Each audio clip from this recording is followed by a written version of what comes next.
الحمد لله وحده والصلاة والسلام على من لا نبي بعد. أما بعد فأعوذ بالله من الشيطان الرجيم. بسم الله الرحمن الرحيم.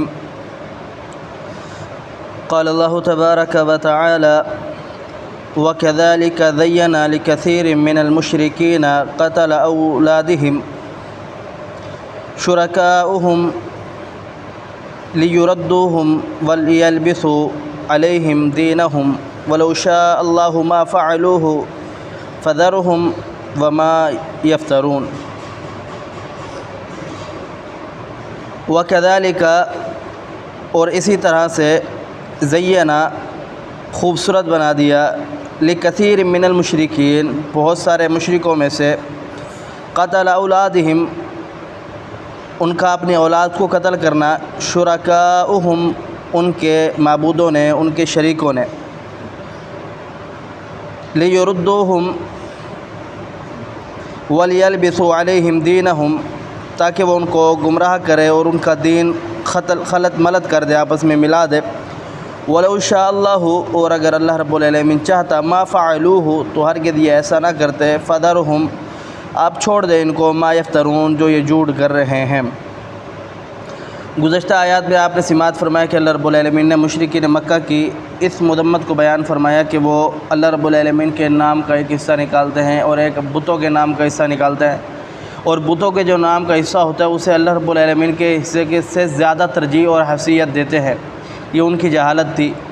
اب اللہ رب العالمین ان کی ایک اور جہالت کو بیان فرما رہا ہے. فرمایا کہ وَكَذَلِكَ زَيَّنَا، کہ اللہ رب العالمین فرماتے ہیں اسی طرح سے مزین کر دیا، خوبصورت بنا دیا، خوشنما بنا دیا، لِكَثِيرٍ مِّنَ الْمُشْرِكِينَ قَتَلَ أَوْلَادِهِمْ بہت سارے مشرکوں میں سے ان کا اولاد کا قتل کرنا. کس نے؟ شرکاؤہم ان کے شرکاء نے. یہاں پر شرکاء سے مراد مفسرین نے تین رائے ذکر کی ہے. پہلی تو یہ ہے کہ شیطان اس سے مراد ہے، جو بیسک پیچھے شیطان ہے.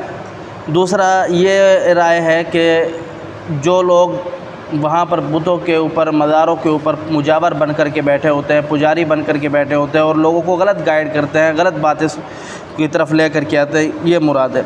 تیسرا ان سے وہ بت مراد ہے جن کی پوجا کر کے ان کے دل اتنا تنگ اور سخت ہو چکے ہیں کہ وہ اب حلال اور حرام اور صحیح اور غلط کے درمیان تفریق نہیں کر سکتے. ان سے تینوں یہ مراد ہے.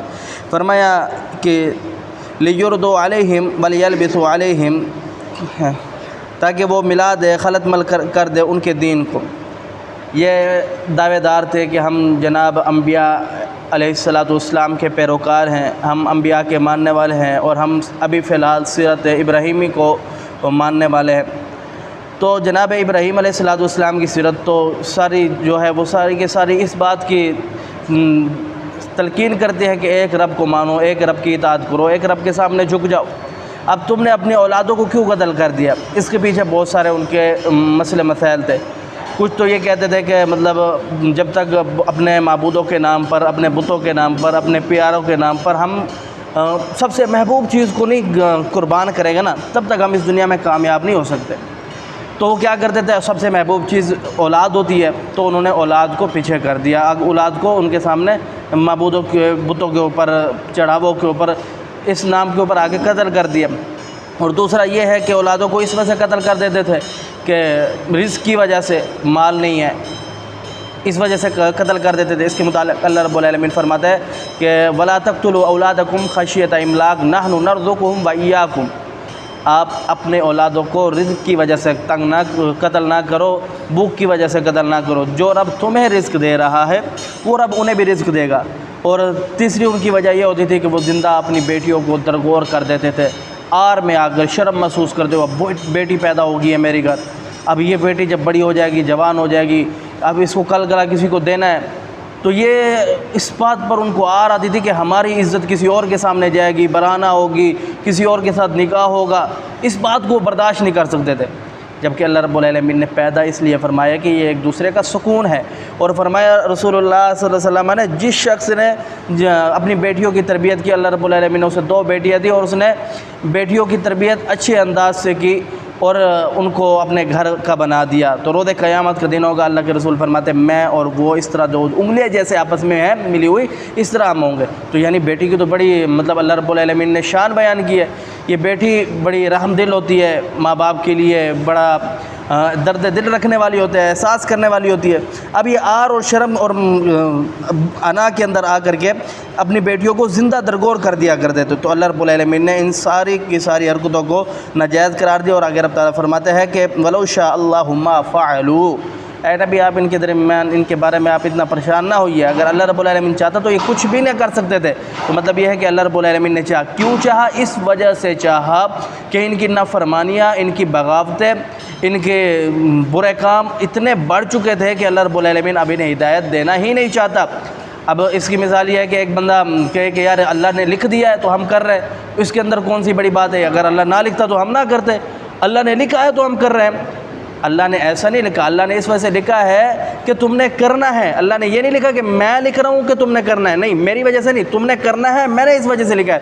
اس کی بہترین مثال یہ ہے کہ انسان ڈاکٹر کے پاس جاتا ہے، بھائی اس کو پتہ ہے کہ میرے ہاتھ کے اندر کینسر ہے، اب اس کو پتہ چلا ڈاکٹر نے کہا کہ اب آپ نے ہاتھ کاٹنا ہے، اگر ہاتھ نہیں کاٹو گے تو آپ کو بازو کاٹنا پڑے گا، اگر بازو نہیں کاٹو گے تو آپ مر جاؤ گے، تو کیا وہ اس پر خوش ہوتا ہے کہ میرا ہاتھ کٹ جائے؟ جس طرح وہ پشیمان اور پریشان ہوتا ہے کہ میں اب زندگی کیسے گزاروں گا بغیر ہاتھ کے، اس طریقے سے اللہ رب العالمین خوش نہیں ہوتا، لیکن اللہ کو پتہ ہے چونکہ تم نے یہ کرنا ہے، اس وجہ سے اللہ رب العالمین لکھ دیتا ہے۔ اللہ پاک فرماتا ہے کہ آپ پریشان نہ ہو جائیے اے نبی، آپ وَلَوْ شَاءَ اللَّهُ مَا فَعَلُوا، اگر اللہ رب العالمین نہ چاہتا تو یہ ایسا نہ کر سکتے تھے۔